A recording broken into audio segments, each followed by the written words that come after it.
2020 has been rough, but gadgets are good to us. So what do you got? My favorite gadget 2020 is... I think you could see it right there. It's a big boy. This is my kid. I don't buy as many gadgets as a lot of people at The Verge, but this is a good one. Guilty, very guilty.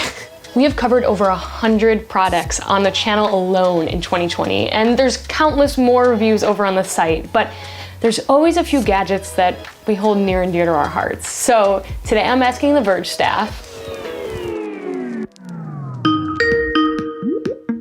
what is your favorite gadget of 2020?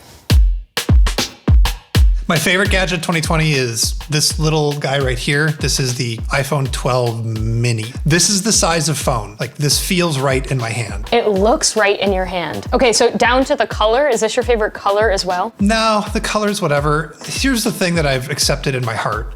I'm gonna buy somewhere between 2 and 4 phones a year. This thing where every phone company has a different color of phone that's like their color for the year. I've just accepted, yeah, I'll get that color. And so like next year I'll have a different color and it'll be fine. Is it just about its size, or is there other things that you also love about it? The thing that I love about it is that you get this small size without compromising anything but battery life. I see. You get the good cameras, you get good screen resolution, you get fast, processor, you get all the stuff you want out of an iPhone. It's just in a small size. I don't know if gadgets were just like pretty good this year, or it's just the fact that we constantly needed to escape reality. No, the gadgets were really good this year. I'm writing an end of year article. The title's like the gadgets were good this year because they've been really good. They've been really good. And I have so many boxes that those aren't good. The boxes aren't good. Yeah, well. If I had to pick like one just off the top of my head, it's this bad boy, the PlayStation 5. Oh yeah. Yeah, I knew this was gonna come into my day at some point. The PlayStation 5 is one of the newest consoles. It's really hard to get one of these things, but one of my favorite things about the console is actually the controller, the DualSense. Now, this is one of the most innovative controllers I have used in a long time. The haptic feedback technologies and how it creates just a massive immersion in a lot of the games. I found myself playing my PS5 more than my Xbox Series X. I've had both of them since launch day. I've only played my Xbox Series X like 3 times, whereas on my PS5, I've played it almost every single day. So basically when you're not working, you're playing your PS5. Basically. The Oculus Quest 2. I cover VR a lot, and this is the first time that I've had a VR headset that I actually want to put on. No way. It's fun. I know that there's a lot of people out there who are like, I still don't get VR. I could never see myself using that. Tell me what makes you want to put this on. The Oculus Quest 2, the thing that makes it kind of unique is that it is a fully self-contained headset. So this is everything there is of it, and these controllers, and you just put it on and you play it. Oh yeah, that's the other good thing about it is, yeah, I tricked this out. This is not the default head strap. It's much, much better. Like, you should, if you're buying an Oculus Quest 2, you really need to get this other head strap. When did you realize that you loved this piece of tech? I think it was the point at which I realized that I was putting this on for fun and I kind of wanted to do it every day. There was just this moment where I was like, oh, this is actually a thing that's kind of part of my life now, the way that a game console would be. That's really cool. Okay, Buds, watching Addie play Beat Saber is actually incredible. Like, she's actually incredible at this game.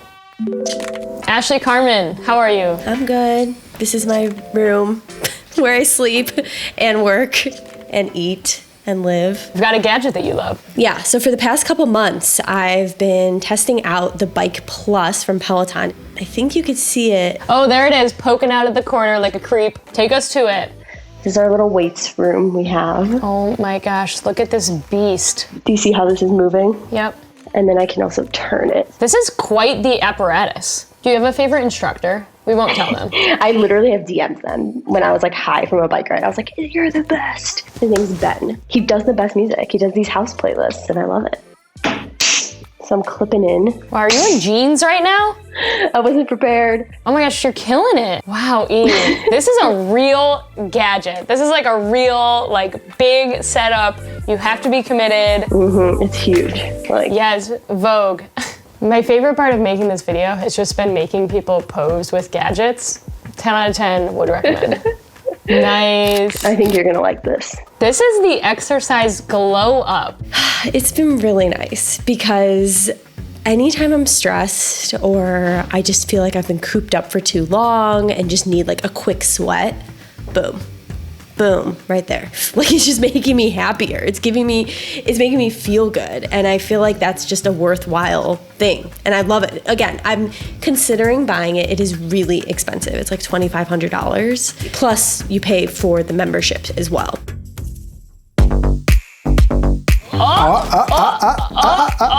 There we go. Hello. Hi V, how are you? 2020's been a year, but there's been a lot of cool gadgets this year. I gotta admit, like everything that I've tested has been pretty amazing. What have you liked escaping with the most? A bunch of stuff, but as you can probably tell over here, there's a little drone, the DJI Mini 2. Anyways, it's the little tiny drone that you probably heard about. 249 grams, which makes it so you don't have to actually register with the FAA. I love it. Everyone who's doing video probably knows this, but like you often have back problems and your back hurt all the time. And I spend a lot of time walking around the city with a lot of gear. It's a good change for my back. It's so small. It has 12 megapixel photos, 4K 30 video, and photos look great. Video looks amazing.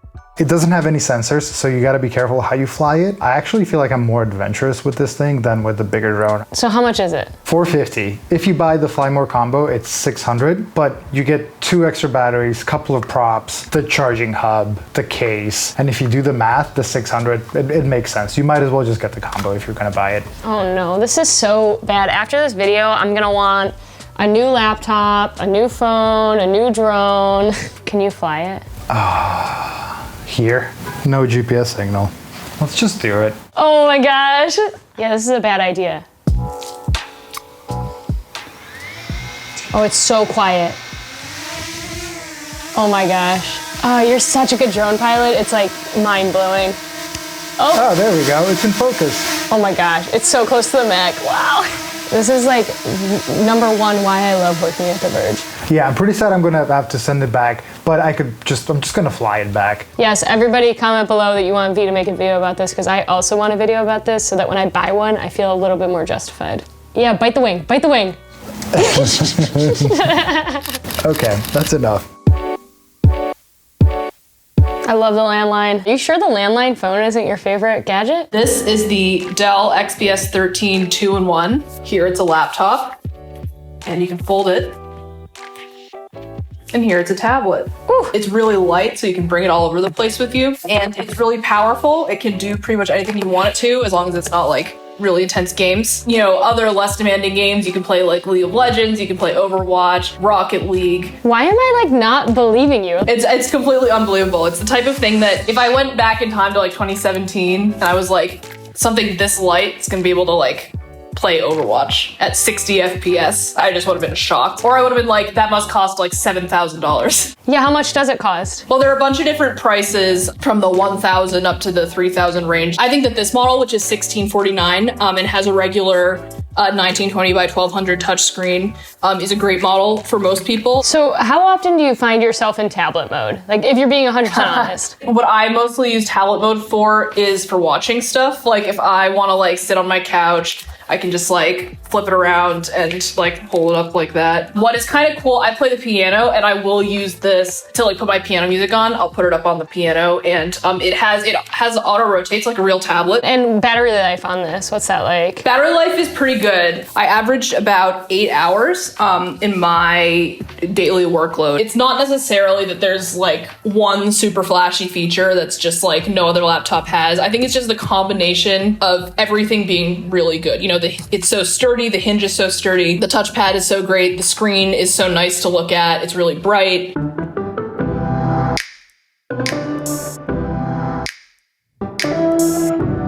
I have to admit, a lot of this was based on your video review. I got some beans. Oh, Galaxy Buds Live, yes. Okay, so controversially, I will say that I don't think everyone should buy these. I don't think they're for everyone. But for like my specific needs, they're like absolutely perfect. They tick every box. Because the thing I use them for is cycling. I basically want something that doesn't have a thing coming down, so it's not going to get in the way of like the helmet strap or whatever. And I want something that's going to be open rather than having that like little bit of silicone on the end, because I basically just want to be able to hear what's going on around me. Oh, I totally hear that. I totally hear that. Are they as good as you thought they were going to be? The pairing process isn't quite as good. You have to download Samsung's app. But then honestly, like once that's done, I haven't had any pairing issues whatsoever. My favorite thing about them though is just the way that they totally like fit in that part of your ear perfectly that I never knew was a bean shape, but actually is a perfect bean shape. Who knew? We've been walking around with beans this entire time. I know. We have these little bean cavities. John, thank you so much. It's always good just chatting with you. There was so much more to this that y'all didn't see because we cut it out. And my favorite gadget of 2020 was probably the least techie gadget I tested all year long. It's the Instax SQ1. There's no screens, it literally just shoots instant film, and I'm happy to see that Fuji went back to the basics with this camera. Anywho, I hope that you guys are well, and we'll see you in 2021. Thanks, buds.